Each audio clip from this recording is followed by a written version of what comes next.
Back, naturopath, thanks for coming back. As you know, I'm from New Zealand. I always say that and people say, why do you keep saying that for all the time? Well, why not? Now, let's talk about vitamin D. This is an important topic.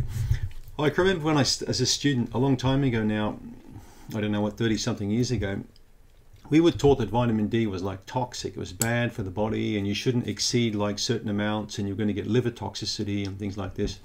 Now doctors are recommending 110, 120 nanograms per milliliter, which is quite a high dose, because they're starting to see a link and studies validating this. Okay, vitamin D actually is a hormone. It acts like a hormone in the body.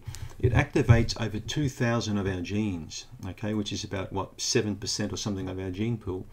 So if you're living in a country without sufficient sunlight, it's not really good. Because what happens is the ultraviolet B spectrum converts. You've got some cholesterol there under your skin, for example, all right? You'll have an epithelial sort of like a cholesterol level here in your skin, which gets converted quite actively to vitamin D, okay? And then the D gets converted to D3, which you really need. The cells need to access, especially for to work on genes. You've got to have it in the D3 form, and that occurs in the kidneys and in the liver. So if you're like me and you eat lots of oily fish, I love eating mackerel and I like eating salmon, and I eat all kinds of like herring and fish like that. So, and I spend a lot of time in the sun. I mean, I've been pretty brown, I've been painting. So I spend a lot of time outside in the garden in the sun. Now, I don't supplement D, but my levels, I just had a blood test back only a few weeks ago, 88, okay, which is pretty darn good for someone who doesn't supplement with vitamin D. I'd say the sun exposure and the diet rich in oily fish make a difference. Now, I'm not even supplementing omega-3 or fish oils because I've really stepped up my intake of oily fish.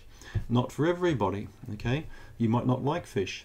But vitamin D is proving to be such an incredibly important vitamin for many different reasons, but particularly for our immune system. Research has also shown that it helps to seal the leaky gut.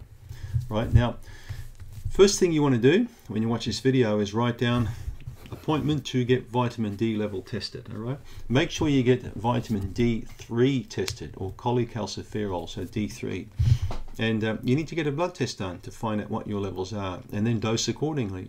Now, vitamin D capsules can come in 500 or 1,000, 2,000, 5,000, 10,000.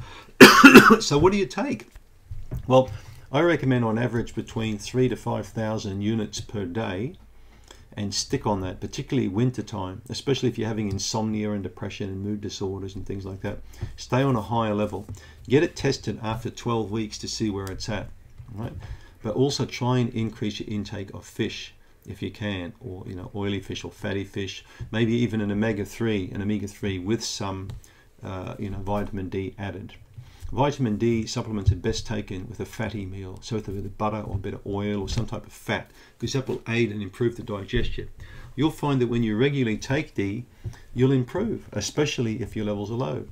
I cannot tell you how many patients I've tested over the years that came back with almost no vitamin D, or so negligible it could be barely seen. One patient in the UK had a level that was hardly detectable. What really impressed me with this patient is when we got her levels up to around 70, is all her anxiety disappeared. She had a massive anxiety disorder which completely disappeared when the D came up. So this woman didn't need to go on medications. She needed a vitamin D test. But like many GPs, her medical doctor didn't ever test for vitamin D until we asked for the test, and even the doctor was shocked to see how low. Sometimes it just takes a bit of a prod or a poke by someone like me to a medical doctor for them to understand that all patients need to get vitamin D tested, especially the ones who live the furthest from the equator.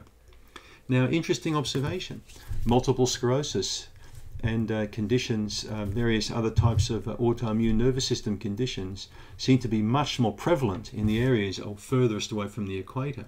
Scotland and the South Island of New Zealand have got the world's highest rates of MS, multiple sclerosis. Also, they're very low down and high up on the globe, so they're not quite getting the sunlight.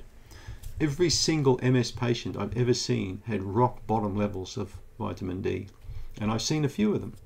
So make sure you get it tested, and the lower you are, okay, the higher you can supplement. But just be careful. You don't need to take 10,000 per day. 5,000 per day is awfully fine if you take just that one capsule with a meal, and then, as I said, in 12 weeks retest. Make sure that you keep testing, and if you're not really getting the level up with that dosage, take some enzymes, digestive enzymes, to help you.